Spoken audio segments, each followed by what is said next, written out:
I'm outside the Lotto-Dstny team bus, a place of sanctuary for pro cyclists when they are racing all around Europe and the world. But I've been granted some exclusive access to sneak inside and see what I might find. Follow me. All right, on we go. First things first, I've noticed, hygiene is everything. A sterile environment, don't want to make any of these athletes sick. In we go. Right, so I have made it aboard the Lotto-Dstny team bus and I'm currently in the seats that all the riders would sit at when they're getting ready for the race, getting changed and they're briefing before the race starts. This is a perfect place to have some quiet, prepare for what is ahead, last few moments before the carnage really starts. Now, really interesting because Lotto-Dstny name each seat. There's a lot of politics in team buses about who sits where and whose seat is who, and normally it's the most experienced or older rider who gets first dibs on where to sit. Arnold Delete, Victor Campenarts, I guess they are the leaders of the team here. They get first pick and they've decided to sit together at the back. Another thing I thought was interesting was the bus driver gets his name on the seat too. So Eric, he has got the best seat in the house. These front seats here, normally where team managers sit. Big TV there, perfect for team briefings, but also for watching the race. Anyone that's on the bus can see what's happening, what action's going on. And I must admit, probably more times than I'd like to admit, I've watched my own race on the TV after pulling out. It can be quite depressing, but it is good to have, it's good to know how your teammates are getting on, especially if you've done a really big job. Height-wise here, I'm struggling somewhat. So we're at the back of the bus now. It's kind of like the bus kitchen area. This is where riders find their food. I'm gonna have to crouch down because I'm too tall to stand up in it. But this is where riders get their food, hydration, coffee machine there, vitally important. I used to absolutely smash the coffee machine. And we've got a fridge at the back there, which has post-ride meals. I'm gonna show you that in a second. But now, there is a lot of ride food here. Now I'm talking a lot. So top drawer, caffeinated gels from Precision Fuel and Hydration, loads of them, so you can take your pick really, load yourself up. Riders would know what they need to take per hour for the race that they're taking part in, so they know exactly what they need to take and how much of it. So we've got the caffeine gels, also got hydration tabs here, 1500 and also the 1000. I recently did a salt test, actually a sweat test, sorry, with Precision Fuel and Hydration and found out that I was quite a salty sweater. Conor, you were the saltiest at 1,167. Bottom drawer, believe this is going to be the non-caffeinated gels. Look at that, it's like a treasure trove. You bonk with that at your disposal, you'd be in trouble. I'd also got the chews as well, 30 grams of carbs in the chews and the gels, which I just mentioned there. So nice and manageable, easy size for the pockets. Perfect amount to keep the fuel going, but it's not just the sports nutrition, there's also some real food there as well. So we've got some apples maybe for after the race, got some Haribos, bananas. I think up here, oh yeah, some lovely waffles. I do love a waffle in a race. One little aspect I really love about this bus is the system they've got for charging the race radios. So organised, so each radio can go in here with the number assigned to it and it can just charge on the go. I'd love something in my shed for all my electronics. It's such a neat and tidy thing to do because I have an absolute mess of wires in the system I've got home. So I'm taking that with me and I'm numbering it. What is interesting is the numbers also assigned to the rider. So the rider really clearly knows on this whiteboard which radio, which number, and also there's a space here for any sort of notes like nutrition, things that they need to know for the race. So once they get on the bus, when they arrive at the race, they can find themselves, know the number, and it's all really clearly organised, and these can be kind of changed around depending on the race.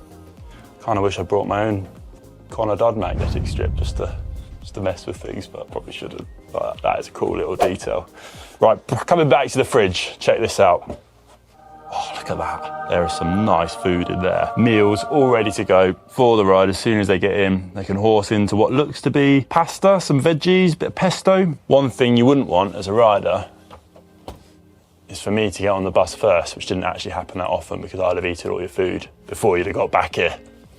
Or I'd have asked for 2 portions, 4 portions. You never know, 5 portions. Right, we're at the back here now. Now this is a perfect little area for some recovery. Got another TV screen. Got some recovery boots here, which I know the riders like to use. You can sit back, kind of take it easy. You might have a long transfer at the end of the day when you go into your hotel, you've had a long day in the race, you want to just chill out, get the recovery boots on, take a moment, put the headphones in. A bit of a zen moment for those bigger transfers. What I do is I clear all this away, get it underneath, and you have a bit of space to lie down as well. Right, let's have a look at the shower setup, because shower setup's vitally important on team buses. Lotto-Dstny, I'm going to say, good headroom here. I've been in much smaller showers, even in hotels, and that is important, because at the end of the race, when you're stiff, the last thing you want to do, if you're over 2 meters tall, you have to stand down in the shower. 2 showers either side, so 2 riders at a time can shower. It's important too, because if you're slow getting showered, you're spending more time at the end of the race before you can get going to the hotel. And it's quick work in here, in and out.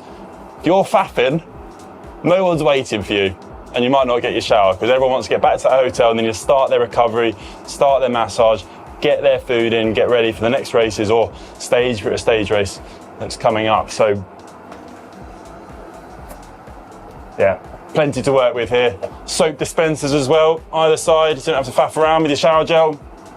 In, out, thanks for coming. Where's my recovery shake? Now, you might think this is a silly thing to pick up on, but having a clock very visible on the bus is really important, because when you're at a race, you do get lost in things. You have to sign on, you have certain duties, press, and so on. And it's so easy to forget the start time of a race and get caught up in it.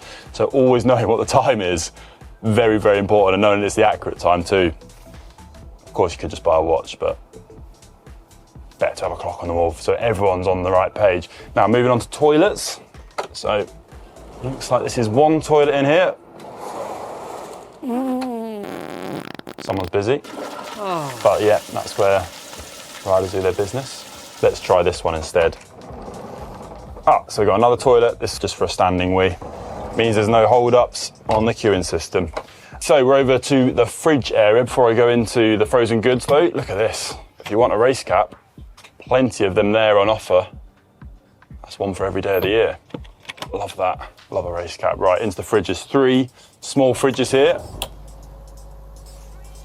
Nice cooled water. Perfect. I'm going to maybe just have one because I'm getting a bit thirsty. So I've got two fridges here. So this one is for the riders after the race. So got the recovery shake already made up, ready to go. So soigneurs can take that, get to the rate finish, give the riders what they need as soon as possible, pre-made up, nice and cooled in there. And on the left here, some sugary drinks. Just something nice and tasty really, a nice Fanta, Lipton iced tea. Do need those nice little pick-me-ups when you're on the road. So perfect fridge, and really solid doors too, lockable. Been on buses before where these doors just always swing open. It's an absolute nightmare. Things just go flying everywhere. So good security there on the Lotto-Dstny team bus.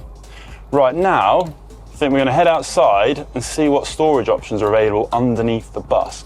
And I'm also on a bit of a mission, because I know the staff at races and the team bus driver does have a secret little storage of beer. I'm on the hunt to find out where it is. Right, so we're on the outside of the bus. Got this massive bit of storage open for us. Gonna pull back the curtain.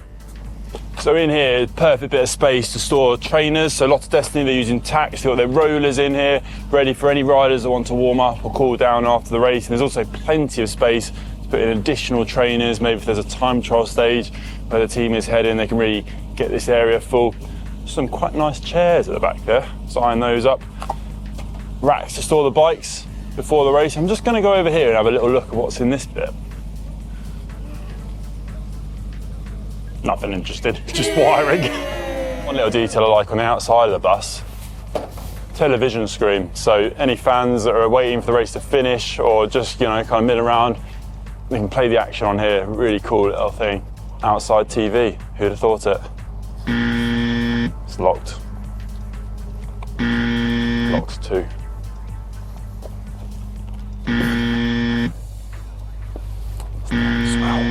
Right, I'm sorry folks, I did say I'd find the secret beer supply and I've been looking everywhere. I know it exists somewhere, but I've managed to get word from Eric, the bus driver, that it's not stored on this bus. So I apologise, it's actually kept back in the mechanics bus, which is in the hotel, but I'd have loved to have found it for you. But there we go. It's been a brilliant opportunity to explore the Lotto-Dstny team bus. It's been really fascinating to see this sanctuary that the riders have before every race and get that access. So big thanks to the team for letting us snoop in there, and hope you found this video useful. I hope you found it cool seeing what was behind the scenes of those tinted windows. Let us know in the comment section below what you'd like from this bus back in your shed, or your own bus perhaps, or who knows, your own cycling man cave or woman cave. Thanks for watching, we'll see you on the next video.